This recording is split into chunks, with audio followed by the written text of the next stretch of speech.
Hello, welcome to the second of my videos exploring spirituality.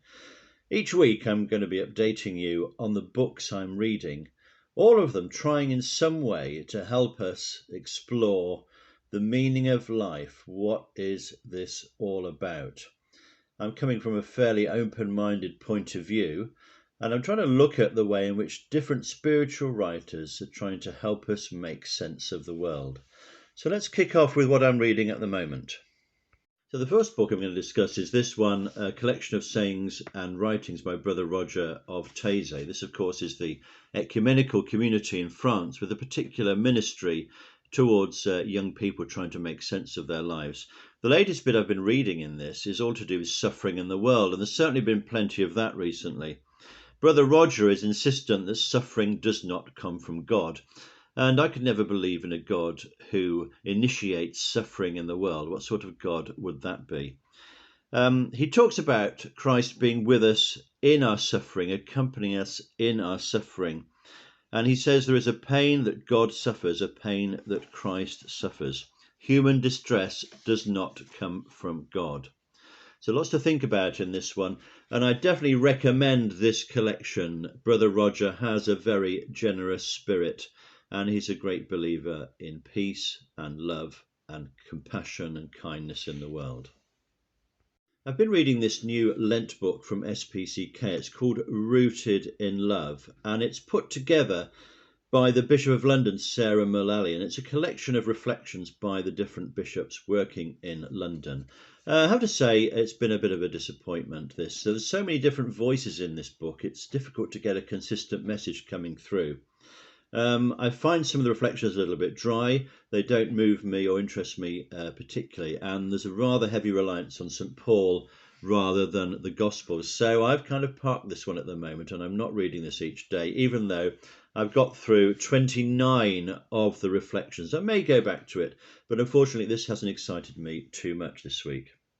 However, I'm really enjoying this book by John Bell, who is a hymn writer and a theologian from the Iona community in Scotland. This is all about the Psalms, but it's not a dry as dust guide to the Psalms, going through each one laboriously.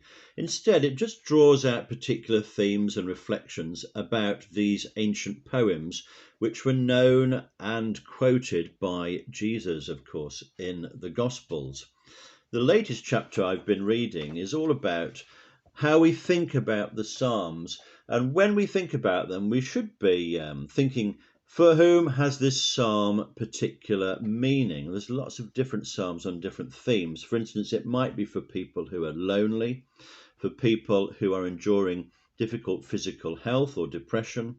It might be for people who are incarcerated. It might be for people concerned about the health of the planet. It might be for people who are just plain furious at the way life is treating them. There's lots of riches in the psalm, and for any of these kind of moods or situations, you can find a psalm that relates to your particular condition. So these psalms written, 2,000 to 3,000 years ago still have great relevance for us today. So I thoroughly recommend this book, and I'm about 2/3 of the way through this one now. Now, another book I'm reading each day is by Leonardo Boff, the Liberation Theologian, and this is all about St. Francis. He's reflecting on the importance of Francis and why he's such a key figure in the history of Christianity. I learnt a new word this week from this book. The word is transcendence, and he's talking about St. Francis experiencing fear and rejection, emptiness, solitude, suffering, and by experiencing these things, by descending to the depths, by working with lepers and the exploited and victims of society, he was able to share in their suffering and develop his compassionate heart. I found these words really inspiring. And it's difficult for us, I suppose, particularly at the moment, to have this feeling of transcendence because we're all shut away in our houses. But maybe this has been an opportunity for us to feel this sort of poverty of life, this poverty of experience. locked away from seeing our friends and family. So I would really recommend the way Leonardo Boff is thinking here about St. Francis. It's certainly exploring some new ideas for me, and I'm going to continue with this book this week. I'm enjoying Timothy Radcliffe's book, What is the Point of Being a Christian? Timothy Radcliffe is one of the leading Dominicans in this country.